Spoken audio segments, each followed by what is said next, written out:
Parshat Korach describes the conflict or rebellion between Korach and Moshe Rabbeinu. And when you read the story carefully, you see that there's really three parties to this conflict. The first party is Moshe and Aharon, representing the right choice of the leader of the Jewish people. And then there's Korach and his followers, which is introduced in the very first pasuk of the Parsha, which numbers Korach, Datan and Aviram, On, and a wider net of 250 people who came along with him. So you have Moshe and Aaron on the one side, you have Korach and his group, and the third party, which is less clear but the largest, is the entire Jewish community, the Edah. And they're introduced towards the beginning because Korach tries to include them, advocate for them, seemingly trying to include them on his side. And he begins at the very beginning, Kol ha'edah, everyone should become leaders and not just Moshe and Aaron. And this role of the Edah becomes an important point of conversation, but also somewhat ambiguous. Because God tells Moshe and Aaron, separate yourself from this Edah, from this community, and I will destroy them. Who is the Edah? Is it the entire Jewish people? Is it the 250 people? And as it goes on, Moshe and Aaron say, Ha'ish echad yechatel ve'al kol ha'edah tiktsof. Only one person is responsible. You can't hold the entire Edah accountable and punish them all. And God says in response, so tell the Edah, separate yourself from Dasan and Aviram and Korach. And again, you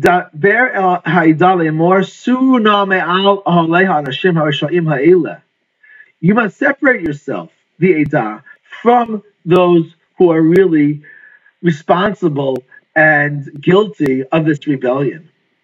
So the Edah is told that they have to actively separate themselves from the real source of evil. And finally, in the end, the Edah, or Kol Yisrael, Nasu L'Kolam, after they saw the punishment of Korach, had to run away. Ki Amru Pintav La'enu Ha'aretz. They thought that they were in danger of being swallowed by the nation. And this ambiguity of who exactly is included in this Edah, who was almost destroyed, is a subject of much discussion amongst the Mefarshim. And Nechama Leibowitz presents a very interesting approach, which is that the Edah was really on the fence. They didn't really agree with Korach, but they didn't really want to separate themselves from him. Maybe they were hedging their bets. Maybe they were waiting to see which would be better for themselves.